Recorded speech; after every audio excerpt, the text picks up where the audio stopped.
সবার জন্য সুস্বাস্থ্য এবং সবার ঘরে চিকিৎসা সেবা পৌঁছানোর লক্ষ্যে আমরা রুটিন ওয়ার্ক হিসাবে প্রত্যেক সপ্তাহে আমরা কেউ না কেউ আমরা প্রত্যেকে বিভিন্ন জায়গায় আমরা পরিদর্শনে যাই, পরিষ্কার পরিচ্ছন্নতা দেখার জন্য, ডাক্তার এবং নার্স বা অন্যান্য স্টাফদের নিয়মানুবর্তিতা দেখার জন্য, চিকিৎসার মান দেখার জন্য, দালালদের দৌরাত্ম্য কতটুকু সেগুলি দেখে বন্ধ করার জন্য আমাদের রুটিন জব আমরা যাচ্ছি। সরকারের পক্ষ থেকে আমাদের মাননীয় প্রধানমন্ত্রীর নির্দেশক্রমে ওনার উপদেশ অনুযায়ী আমরা সারা বাংলাদেশের কোনো না কোনো জায়গায় প্রতিদিন আমাদের টিম এভাবে আমরা দেখে যাচ্ছি। আজকে এখানে আসছি আমি মিজেলসে আক্রান্ত রোগীদের দেখার জন্য, আরও কোনো কিছু চিকিৎসা সরঞ্জাম প্রয়োজন আছে কিনা সেটা জানার জন্য, পরিচ্ছন্নতা দেখার জন্য আজকে মূলত আসার উদ্দেশ্য। আমরা বিগত কয়েকদিন ধরে দেখছি শিশু ওয়ার্ডে বেশ গরম এবং এখানে ফ্যানের সংখ্যা কম, আশপাশে খোলা, পাশে বাস স্ট্যান্ড, এখানে কি এসির ব্যবস্থা করা সম্ভব কিনা? দেখেন, এসির ব্যাপারটা মাত্র আনলেন, আমি ঘুরে এসেছি, আমি কিন্তু ভালো পরিশ্রম করেছি, আপনারা দেখছেন, হেঁটে হেঁটে দেখেছি। আমার কাছে ওয়ার্ডগুলির ভিতরে খুব গরম অনুভূত হয়। ইটস টোটাল স্পেসিয়াস প্লেস, ভেন্টিলেশনেরও সিস্টেম আছে, ফ্যান আছে না, ফ্যানও আছে। আর মিজেলস তো আপনারা জানেন, এখন শুধু মিজেলস কিন্তু না, কালকেও কিন্তু আপনারা আজকে দেখলাম টিভিতে আমাদের দেশের বরেণ্য বড় বড় বক্ষবিধি স্পেশালিস্ট, তারপর পিডিয়াট্রিক ডাক্তাররা একটা সংবাদ সম্মেলন করেছেন এবং ওনারা বলেছেন যে হামের চেয়ে বেশি এখন নিউমোনিয়া চলছে। এই নিউমোনিয়াটা কিন্তু করোনার আগেও দেখা দিয়েছিল নিউমোনিয়াটা।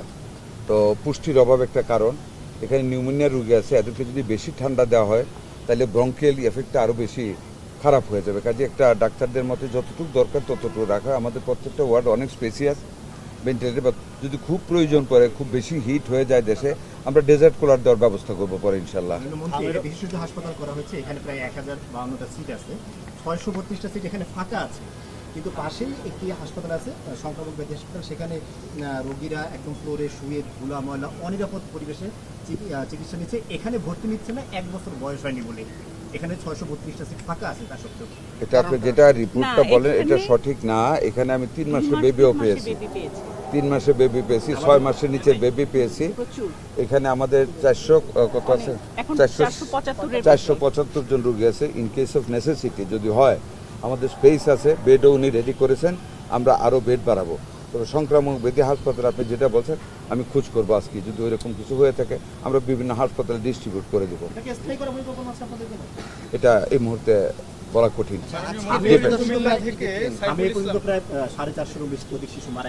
400 নিচে, 400 নিচে ডেজিগনেটেড হার্ম, আপনি ডেজিগনেটেড হার্ম।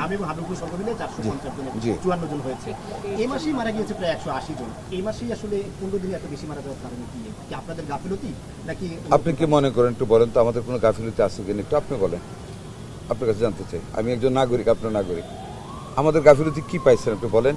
আমরা ইতিহাসের এবং গ্যাবি, ইউনিসেফ এবং ওয়ার্ল্ড হেলথ অর্গানাইজেশন তারা নিজেরা বলেছে পৃথিবীর ইতিহাসে এত স্বল্প সময়ে এত বিশাল একটা জনসংখ্যার জন্য এত তড়িৎ গতিতে এত প্রচুর ভ্যাকসিন আর কোনো দেশ জোগাড় করতে পারেনি, যেটা আমরা করেছি। আমাদের ডাক্তাররা অনেক পরিশ্রম করে যাচ্ছে।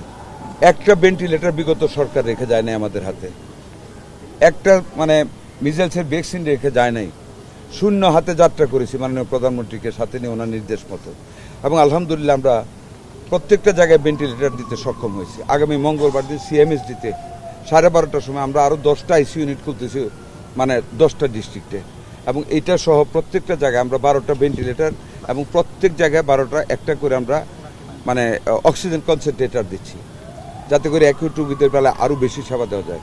সিপ্যাপ না ওটা, সিপ্যাপ আমাদের আইসিডিডিআরবির একজন ডাক্তার তাহমিদ, উনি একটা প্রসেস ওই অক্সিজেনের জন্য যদি লাং বেশি ভেন্টিলেটরে কাজ না করে, লাংকে গ্যাপ সৃষ্টি করার জন্য বাবলস এটা একটা নতুন প্রসার করেছে, ওইটাও আমরা দিচ্ছি বাচ্চাদেরকে। আমাদের দেশে বা আন্তর্জাতিকভাবে অ্যাভেলেবল এমন কোনো ট্রিটমেন্টের দ্বারা নেই যেটা আমরা করতেছি না। বাট পুষ্টির অভাব একটা বিরাট কারণ। এখন এগুলি আমরা রেট্রোগ্রেড ব্যাক করতে চাই না, অতীতের দিকে সমালোচনা করতে চাই না। বাট আপনার এই বাচ্চাদেরকে প্রত্যেক বছরে 2 বার করে ভিটামিন এ দেওয়ার কথা। 2024-এ লাস্ট দেওয়া হয়েছে একবার, 2025-এ কোনো ভিটামিন এ ক্যাম্পেনিং হয় নাই। আমরা মাত্র এখন শুরু করেছি। আগামী জুন মাসের 10 তারিখের মধ্যে আমরা প্রচুর পরিমাণে ভিটামিন এ ইউনিসেফের কাছ থেকে পাচ্ছি এবং দেশব্যাপী আমরা এটা করে যাব। মায়েদের শরীরে পুষ্টির অভাব, বাচ্চারা পুষ্টি নিতে পারে না, ব্রেস্ট ফিডিং কম হচ্ছে, মানে সিজারিয়ান বাচ্চাদের মায়ের শাল দুধ খাওয়ানো হচ্ছে না, বিভিন্ন কারণে বাচ্চারা পুষ্টি নিয়ে গ্রোথ করতে পারতেছে না, যেটার জন্য হাম বেশি আক্রমণ করতেছে। আমারও তো হাম হয়েছে, আগের দিন হামকে গামাসির বড় ভাই বলতো গ্রামের মানুষ, কিন্তু এখন কিন্তু হামটা অন্য রূপে এসেছে। আমরা ট্রাই করতেছি, আপনারা সহযোগিতা করতেছেন, আপনাদের প্রতি আমরা কৃতজ্ঞ। মন্ত্রী, যে হৃদয় হাসপাতালে, এটা হচ্ছে আপনার এখানে শিশু মেলার এদিকে শ্যামলীতে একটা বেসরকারি হাসপাতাল, ওইখানে গতকালকে 3 জন মারা গেছে। একজন ছিল হামে একটা শিশু ছিল, নাম হচ্ছে তানিয়া, 6 মাস 6 দিন বয়স। তো ওইগুলা কি অ্যাড হচ্ছে আসলে, মানে আমরা মৃত্যু তালিকা প্রত্যেকটা আমরা আমাদের গ্রামের গুলিতে আসতে, মানে আদার দেন ঢাকা সিটি তো কম, ঢাকা সিটিতে প্রাইভেট হসপিটালে যেটা হচ্ছে এটা আমরা কাউন্টে নিচ্ছি। আমাদের বিভিন্ন হসপিটালের জুরিডিকশনের ভিতরে যেগুলি আছে আমরা খবর নিয়ে চেষ্টা করছি, তবে ভুল তো দু একটা হয়ে যেতে পারে, দু একটা ভুল তো হয়ে যেতে পারে। ওইদিকে যে হাসপাতালগুলো আছে, মানে আমাদের এখানে তো আইসিইউর প্রচুর একটা ঘাটতি আছে। আইসিইউর ঘাটতি থাকার কারণে ওইদিকে যে হসপিটালগুলো, ওইখানে দালালের দৌরাত্ম্যটা অনেক বেশি। এবং দালাল তো গ্রেফতার করতেছি, বলেন আপনারা একটু সাহায্য করেন। শেষ করি আমি, যে মানে অ্যাম্বুলেন্সের যে ড্রাইভার আছে ওদের মাধ্যমে, এবং ওদের কিছু লোক ফিট করা আছে ওইখানে। আমি যে হাসপাতালটাতে ওই দিন গেলাম, একটা ফ্লোরের হাসপাতালে বা 2টা ফ্লোর হইতে পারে, ওইখানে কিভাবে আইসিইউ এরিয়া থাকে, ওদের কোনো কি নাম? এটার নাম হচ্ছে হৃদয় হসপিটাল অ্যান্ড ডায়াগনস্টিক সেন্টার। ওইটা এবং হসপিটাল সামনে কোনো ডাইরেক্টরে ধরেন। সারা বিল্ডিং এ সামনে কোনো নেই, সাইনবোর্ড নেই। কোন এলাকায়? এটা হচ্ছে শ্যামলীতে। হৃদয় হসপিটাল কোন জায়গাটা, লোকেশনটা এটা বলবেন? হচ্ছে আপনার শিশু মেলার অপোজিটে সারা বিল্ডিং আছে একটা।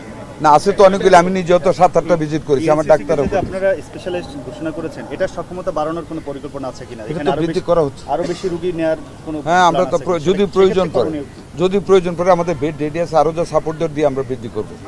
যেটুকু স্পেস এখন খালি আছে, এটা বাইরেও যদি দোকানগুলি ভিতরে দিতে হয়, ওইটা আমরা দেবো ইনশাল্লাহ। আমরা মাস্টার একটা জরিপ চালিয়েছি ছোট, যেখানে ডিএনসিসি হাসপাতাল এবং বাংলাদেশ শিশু হাসপাতাল, এই দুটো হাসপাতালে দেখা গেছে যে চিকিৎসা ব্যয় 12,000 থেকে শুরু করে লাখ টাকাও ছাড়িয়ে যাচ্ছে কার চিকিৎসা ব্যয়? এই হাম রোগীদের চিকিৎসা ব্যয়। আপনাদের তো স্বাস্থ্য ইউনিট আছে, আপনাদের কাছে কোনো হিসেব আছে কিনা যে হামের চিকিৎসা ব্যয় আসলে কত? হামের চিকিৎসা ব্যয় এখন টোটাল চিকিৎসা ব্যয় তো দৈনন্দিন আমরা সেটা করতেছি না, but we are giving support. এটা আমাদের খুব, তো আমাদের এখন চিকিৎসা যাই হোক না কেন রুগীকে আমাদের সেবা দিতে হবে, চিকিৎসা ব্যয় we are not concern about that. সেখানে তো ওষুধ কিনতে হচ্ছে। ওর কিনবো, অসুবিধা কি, যতক্ষণ লাগে আমরা কিনবো, না না, রুগীরা কিনবে, রুগীরাও কিনবে যতটুকু পারে। আমরা আমাদের সীমাবদ্ধতা তো আপনারা দেখবেন। করোনার সময় আমরা দেখেছি তৎকালীন সরকার জি।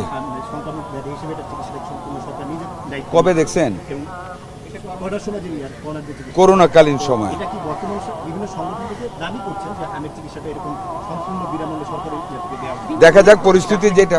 হ্যাঁ, বিনামূল্যেই হচ্ছে স্যার। এখন পর্যন্ত আমরা যেটা করতেছি আমরা তো বিনামূল্যেই করতেছি। এরপর যদি সাপোর্ট লাগে, আমরা যদি ফেল করি, আমরা বাইরে চাবো। যেমন আপনাকে ধরি, বিগত 2টা সরকারের ব্যর্থতা, একটা ভেন্টিলেটর ছিল না। আমরা এই পর্যন্ত 30-এর উপরে ভেন্টিলেটর বিভিন্ন হসপিটালে দিয়েছি, আরও 12টা দিব ভেন্টিলেটর আগামী মঙ্গলবার দিন 12:30টার সময়। সাথে কনসেপ্ট অল বেগিং, বিভিন্ন প্রাইভেট কোম্পানির কাছে চেয়ে আমরা নিচ্ছি সহযোগিতা, তো আমরা নিচ্ছি যেখানে পারতেছি না। আপনি ভেন্টিলেটরের কথা বলছেন, কিন্তু আমরা রোগীদের কাছে এটা কোনো শুনছি যে কেননার জন্য বাইরে যেতে হয়, রোগীদেরকে কিনে আনতে হবে। এটা সঠিক চিত্র না। আমাদের কাছে ইয়ে আছে, না, আমাদের কাছে এই ধরনের রিপোর্ট নেই। Thank you very much. আমরা চেষ্টা করে যাচ্ছি। এখানে আমি অত্যন্ত সুন্দর ম্যানেজমেন্ট দেখে আসছি, অত্যন্ত পরিচ্ছন্ন। আমাদের ডাক্তাররা অত্যন্ত সিরিয়াসলি রুগীদের সেবা দিয়ে যাচ্ছেন। প্রত্যেকটা ম্যাক্সিমাম রুগীর মায়ের সাথে কথা বলেছি, they are happy on the services of our doctor. বাচ্চারা ভালো, তবে যেমন আজকে 3 মাসের একটা বেবি নরসিংদী 20 দিন ঘুরে, এটা আমি রিপোর্ট পাইছি, আমার বাড়ি যেহেতু নরসিংদী, ভালো হয়ে গেছে ঢাকা থেকে। ওখানে যে আবার নিশ্চয়ই কোনো অনিয়ম করেছে। After 20 days he or she has been attacked seriously, এবং খুব সিরিয়াস অবস্থা, 3 মাসে নিয়ে আসছে। আরেকটা বাচ্চার, এখন 2টা বাচ্চার অবস্থা খারাপ। এই 2টা বাচ্চা এখান থেকে আমি শিশু হাসপাতালে ফর বেটার কেয়ারিং আমি ওনাদের অ্যাম্বুলেন্স দিয়েছি। আমি নিজে খরচও ডাক্তারও দিতে চাইছি, আমিও পার্টিসিপেট করেছি, অ্যাম্বুলেন্সের টাকা ওইখানে পাঠিয়ে দিচ্ছি। থ্যাংক ইউ অল, আপনাদের সহযোগিতা।